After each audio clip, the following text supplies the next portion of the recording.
आपका मेरे चैनल भक्ति का ज्ञान में हार्दिक स्वागत है। प्रिय भक्तगण, आज हम आपको एक कथा का श्रवण करा रही हूँ जो सुनने मात्र से आपके जीवन में सुख, संपत्ति और धन की वर्षा होगी। तो चलिए कथा को प्रारंभ करते हैं। माता पार्वती कहती हैं, भगवान शिव की कृपा से गरीब व्यक्ति का जीवन बदल जाता है। तो चलिए एक कहानी के माध्यम से समझते हैं कि गरीब व्यक्ति का जीवन कैसे बदल जाता है। अगर आप यह कहानी सुन रहे हैं तो पूरा सुनिए। इस कथा को आधा अधूरा छोड़कर जाने की गलती मत करिएगा, क्योंकि इस पवित्र कथा को पूरा सुनने से मनचाहा फल की प्राप्ति होगी। इसलिए इस कथा को पूरा सुने।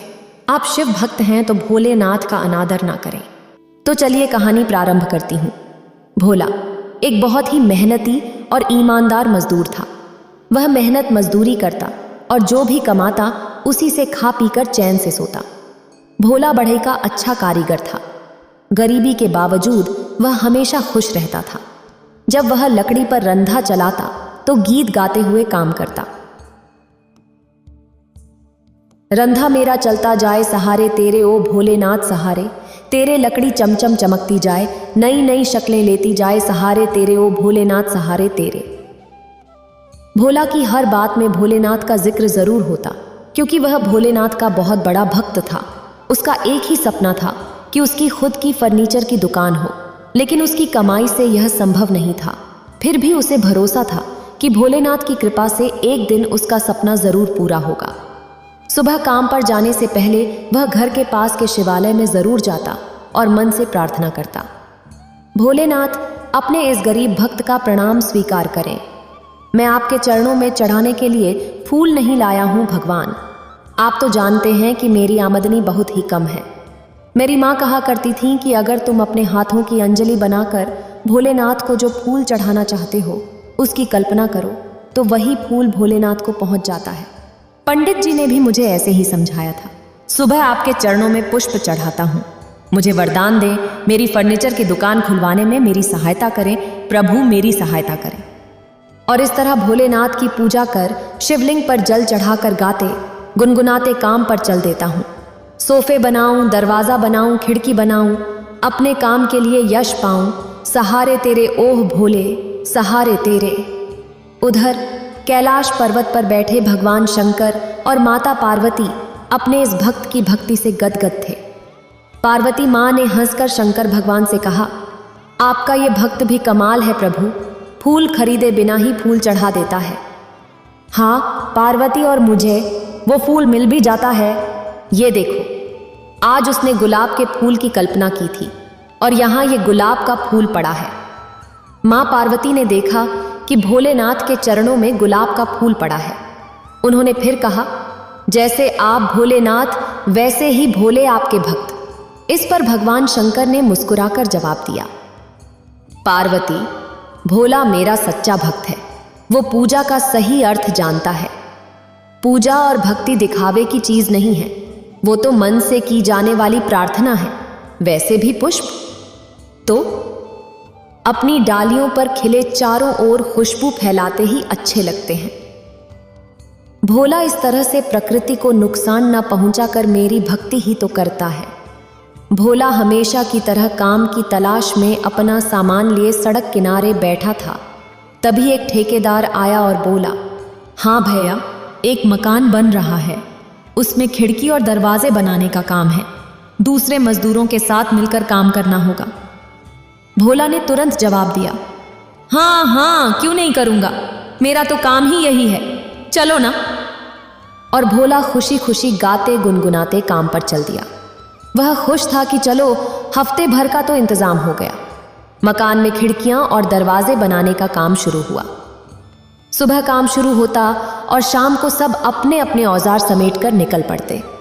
भोला ने देखा कि कुछ मजदूर शाम को जाते समय चालाकी से कील, कब्जे या कुंडी जैसी चीजें चुपके से अपने थैले में डाल लेते हैं।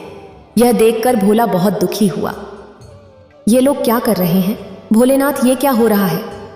जब हमें पूरी मजदूरी मिल रही है, समय पर नाश्ता और खाना मिल जाता है, तो फिर ये लोग चोरी क्यों करते हैं? इन्हें सद्बुद्धि दो भोलेनाथ, इन्हें सद्बुद्धि दो।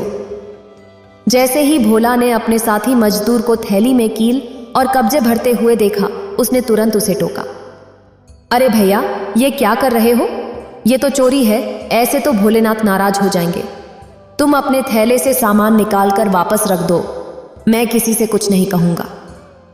भोला की बात सुनकर वो मजदूर भड़क गया और उलटे उसे ही बुरा भला कहने लगा। अबे हो, ज्यादा धर्मात्मा मत बन। तुझे काम करना है तो कर, नहीं तो चलता बन। दूसरे मजदूरों को परेशान करेगा तो ठेकेदार से कहकर हम सब तुझे काम से ही निकलवा देंगे, समझा? भोला कोई जवाब देता उससे पहले मकान का मालिक वहां आ गया। उसने भोला से कहा, नहीं, तुम्हें कोई काम से नहीं निकाल सकता। मैंने सारी बातें सुन ली हैं। अगर किसी को काम से निकाला जाएगा तो इस चोर को। तुम कल से सुपरवाइजर का भी काम करोगे और इसके लिए तुम्हें अलग से पैसे मिलेंगे। भोला को उसकी ईमानदारी का पुरस्कार मिला। हफ्ते बाद काम खत्म हो गया।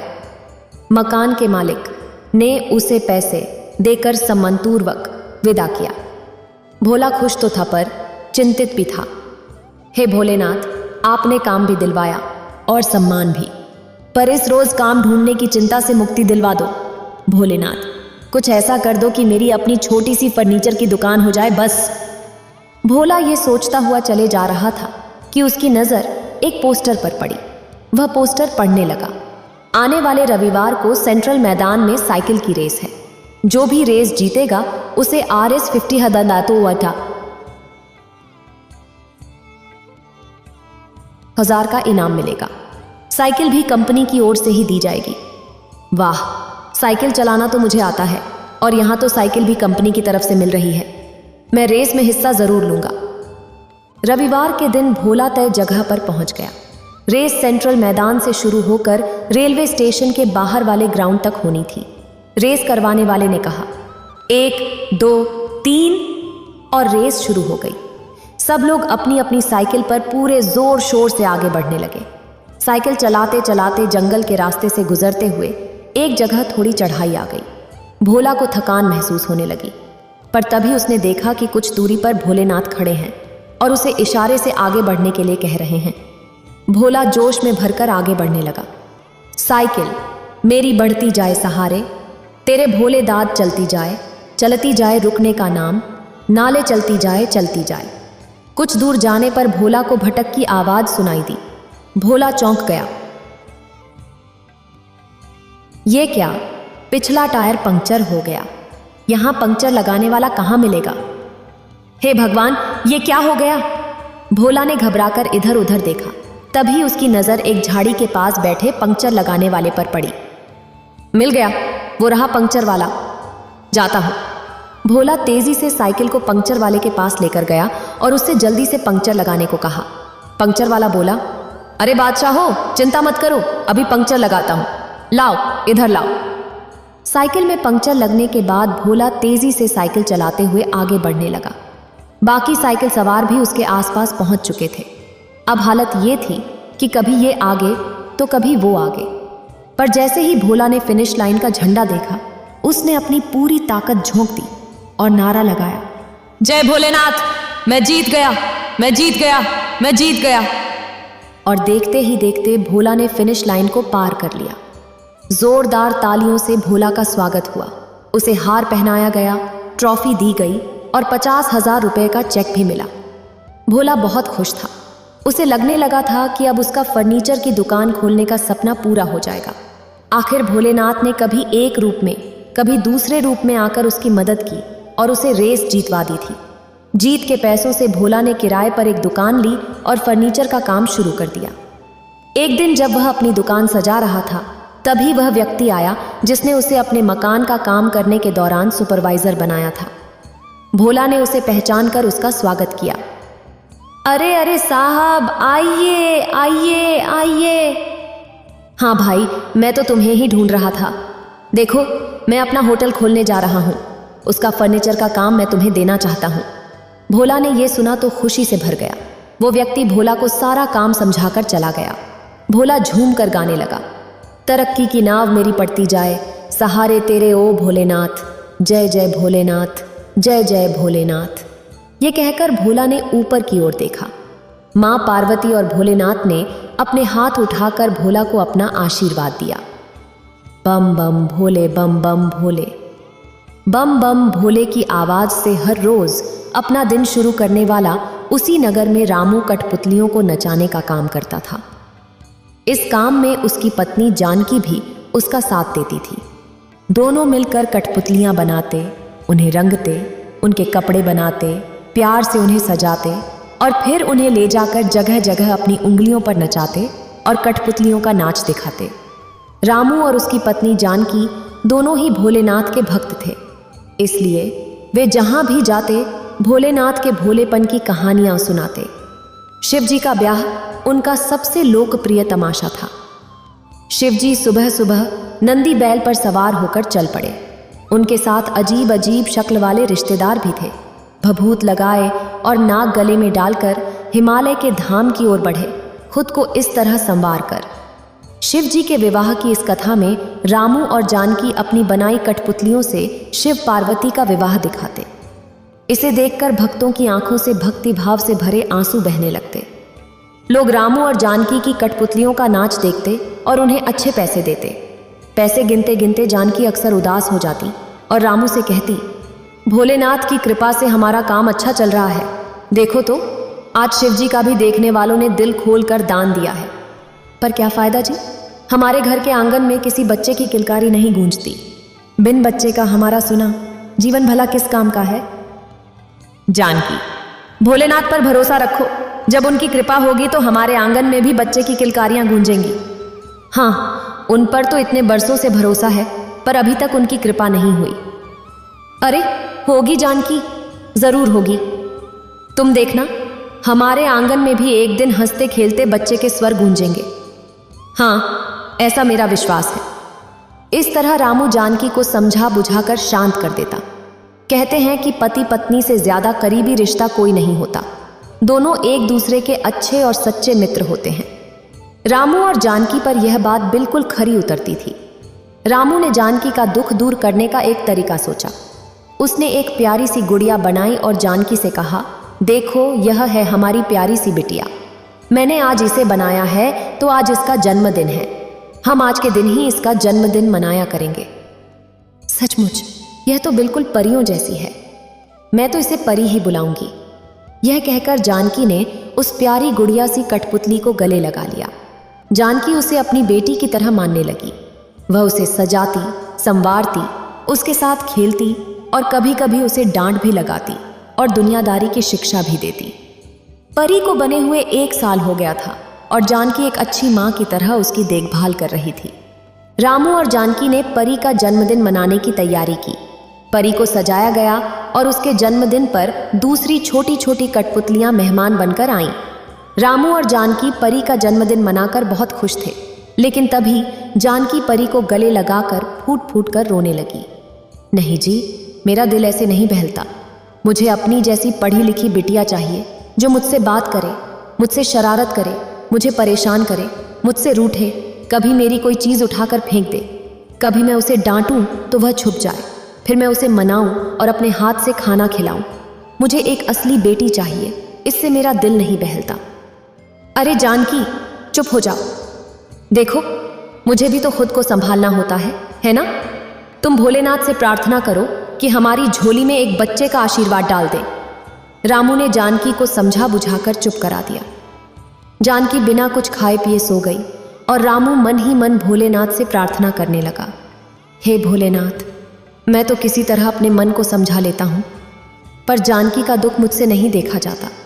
नहीं देखा जाता भोलेनाथ, उससे उसका दुख नहीं देखा जाता। उसे माँ बनने का आशीर्वाद तो दो, माँ बनने का आशीर्वाद दो।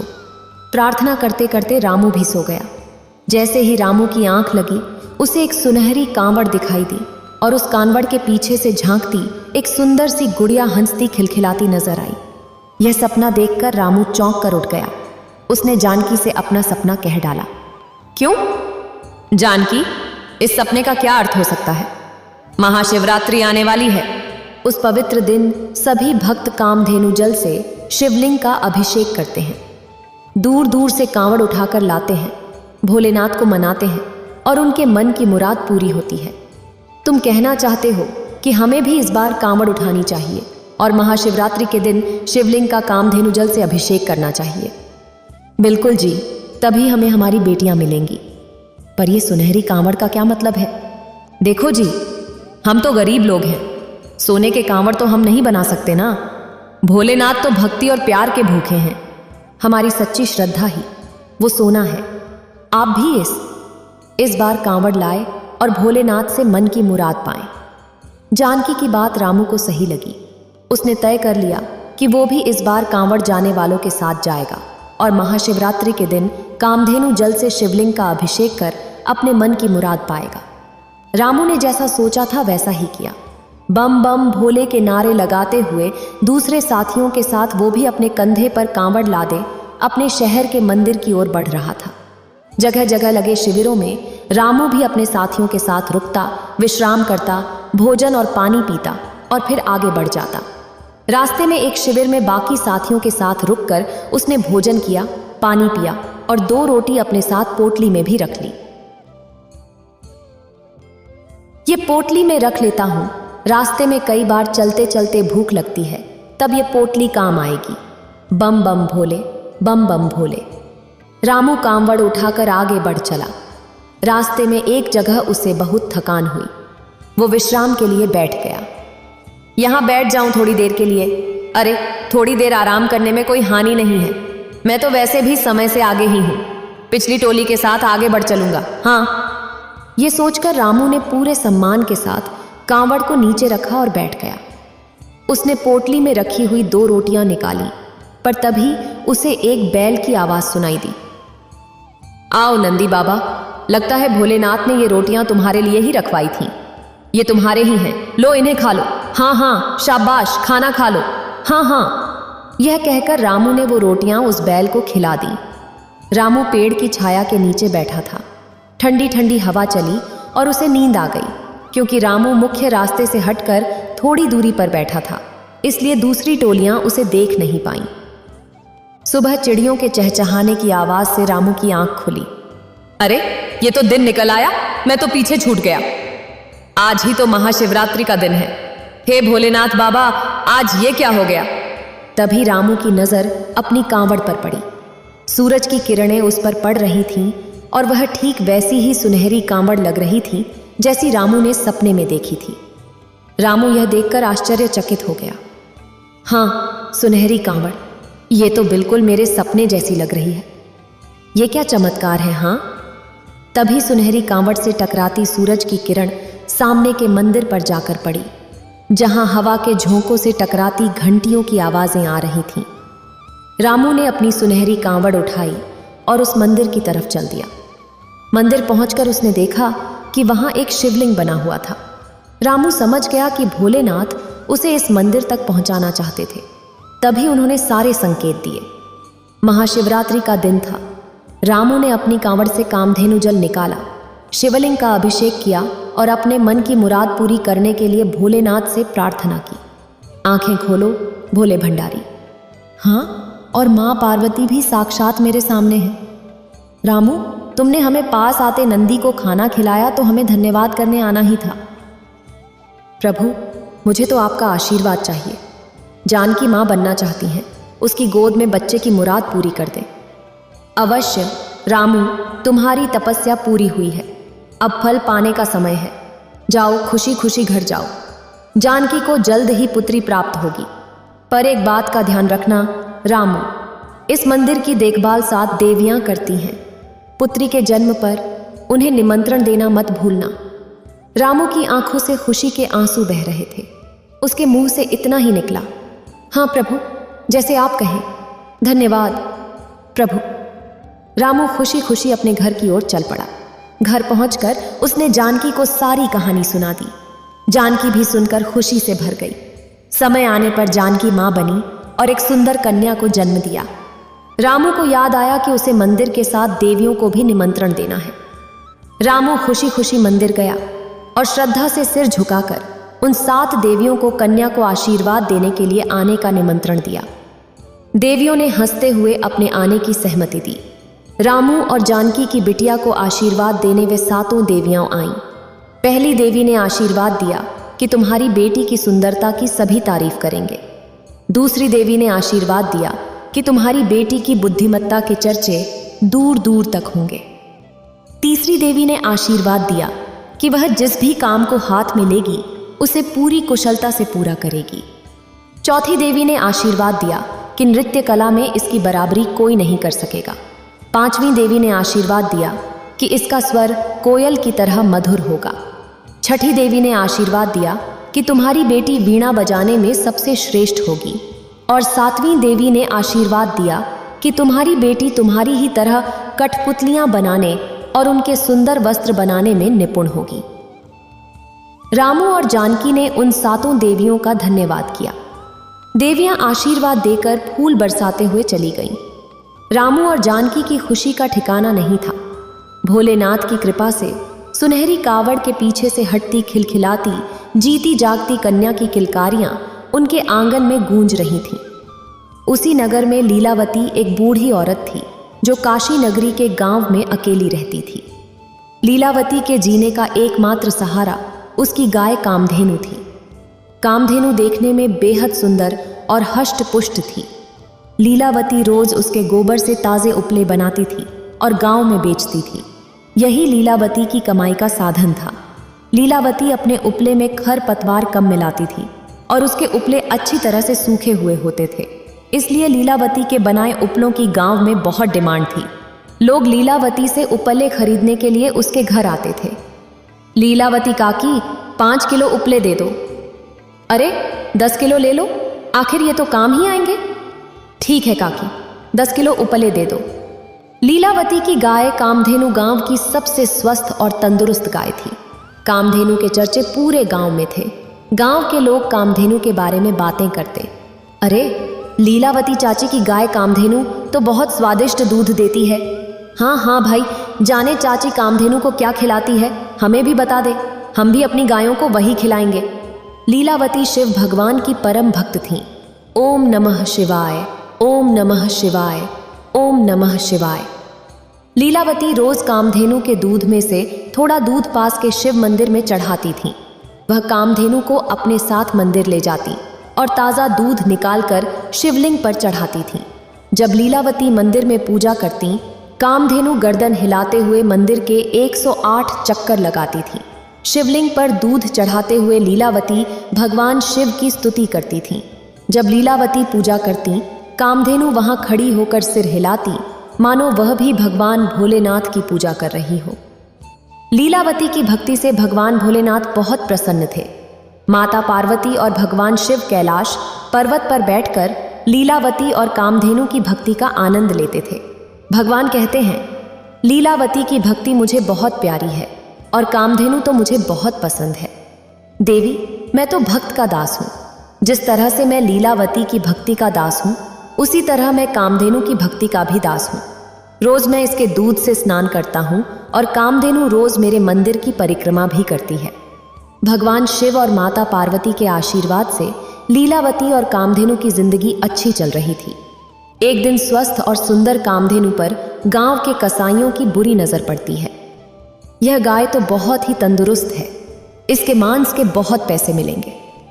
हाँ भाई, इसका मांस बहुत स्वादिष्ट भी होगा। थोड़ा मांस बेच देंगे और बाकी खुद खा लेंगे। लेकिन भाइयों, यह गाय गांव की बुढ़िया लीलावती की है। कहते हैं यह गाय भगवान शिव की परम भक्त है। अरे गाय तो है और हम हैं 3।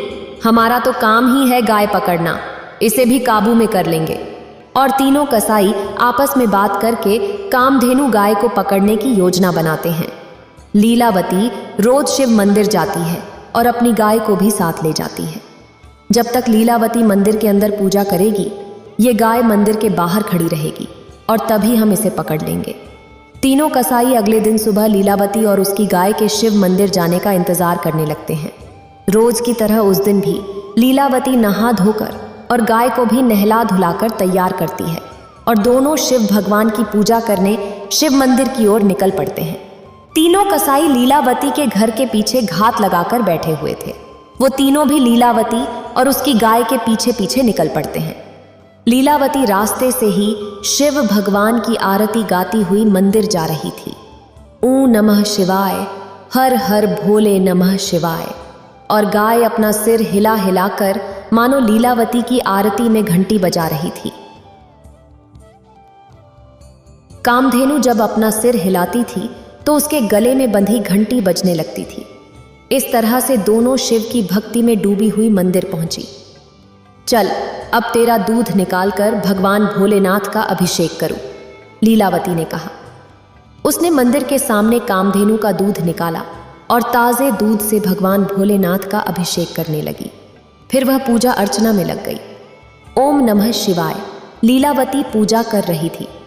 इस बीच कामधेनु गाय अपनी गर्दन हिला हिला कर और घंटी बजा बजा कर मंदिर की 108 परिक्रमा कर रही थी। तभी तीनों कसाई मंदिर पहुंच जाते हैं। लीलावती का ध्यान पूजा में था।